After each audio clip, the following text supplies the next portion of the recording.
Hey guys, welcome to the Armory. Today we're checking out a really cool Israeli sniper rifle.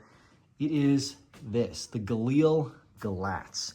YouTube, don't freak out. It's only a 25 round mag and it's only a semi-automatic this time.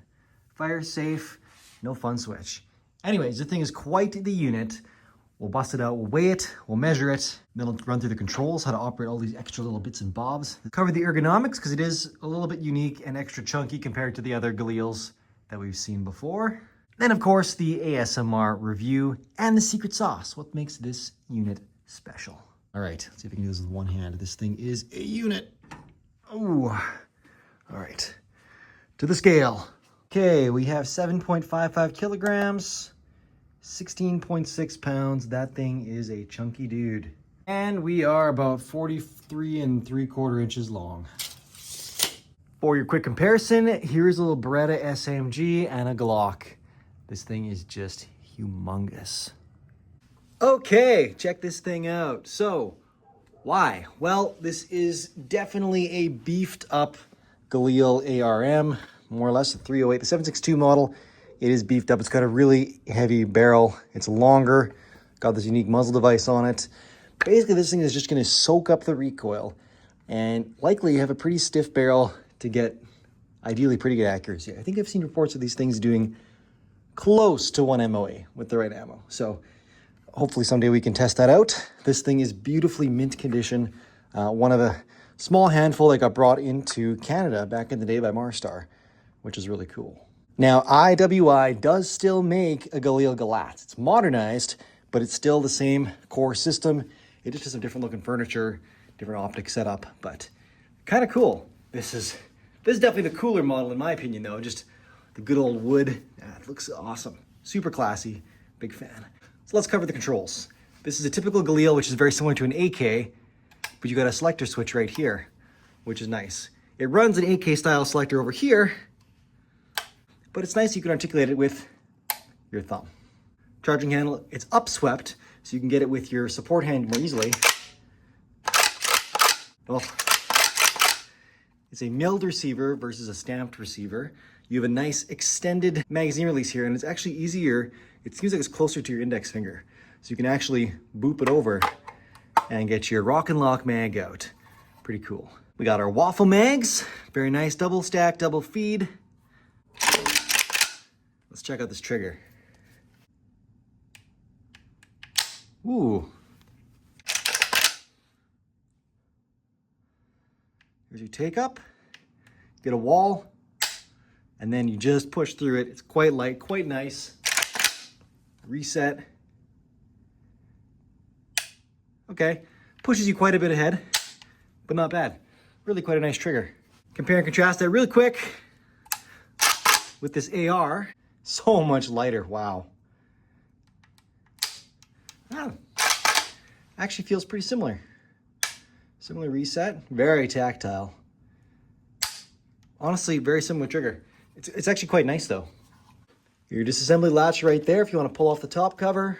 You've got a latch here to pull off your Nimrod 6x40 optic. It's a close-up of your selector.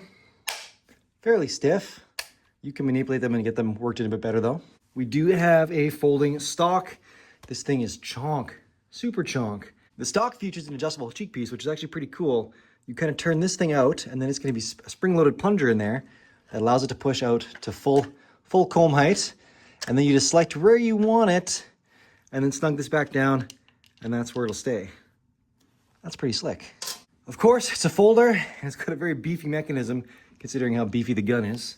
You're just going to push that down to see this big lug go down, which is very awkward to do on camera. Pop it down. It's gonna fold over. This is just like a battle axe. Man alive. Pretty slick though. Very cool. And there's a quick shot with the mag, and man, that stock is so beefy, it almost covers the entire mag. What a beast. Super cool. You can't even really get to the trigger, not as a righty anyways, with the stock folded. That's interesting.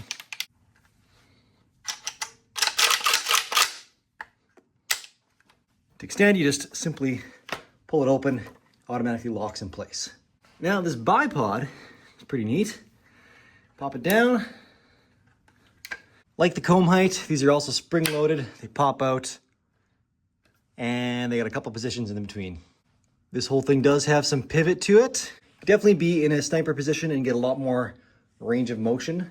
That's the one benefit of having the bipod closer to you. Usually it's a bit of a trade-off for stability. With that said, this gun is an absolute tank. It's like a piece of artillery.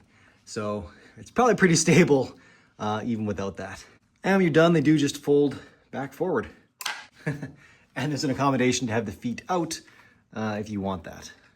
Basically just meaning it can be stored in your preferred configuration. All right, ergonomics. Well, it's a big boat anchor, big battle axe.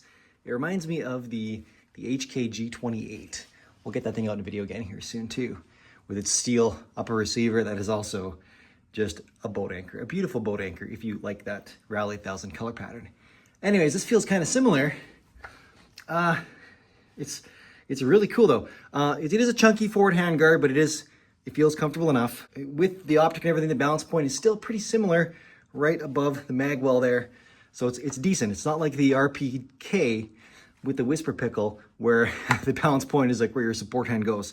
This way you feel like you've got the bulk of the gun in your arms. It's a little better. This is actually probably, even if though it weighs more, it's probably comparable, if not better, than the RPK with the can. Controls wise, I do like this, being able to manipulate the safety from your firing hand, your primary hand. The upswept charging handle, I suppose it's okay. You do have to get over top of the optic in this case. Makes a lot of sense for the normal Galil because you can also just swipe right across the top of the receiver there. This one you have to reach way over. At the same time, this isn't something you're going to be running and gunning with. This is something with something this heavy, you're going to be a designated marksman, or a sniper. Mag changes are nice. They are enhanced by the fact that you can use your index finger.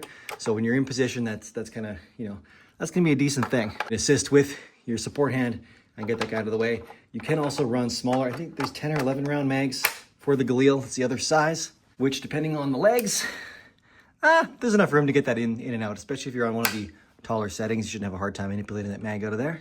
The stock position is really comfortable, very comfortable, soft, pliable butt pad. There are extensions you can run in here to change the length of pull. Right now, this is a little bit long. I do have to definitely choke up a little bit to get through the optic, but you also do have the benefit of running the irons as well. You just have to basically roll your head slightly and then you can pick up the irons. And they have a beautifully long sight radius, so you can get pretty accurate shots off the irons as well. And I forgot to cover this in controls, but you have a couple different apertures there. These have spots for tritium vials, so you get, night range as well. This one up here flips up, same thing. Tritium dot in there, it's gonna glow at night. So ergonomics, I'm gonna sum them up by saying this is, in fact, a designated marksman rifle. This is pretty chunky. Yes, it shares all the same control set and general ergonomics of a Galil, which are wonderful. It's just very heavy. So a little bit longer.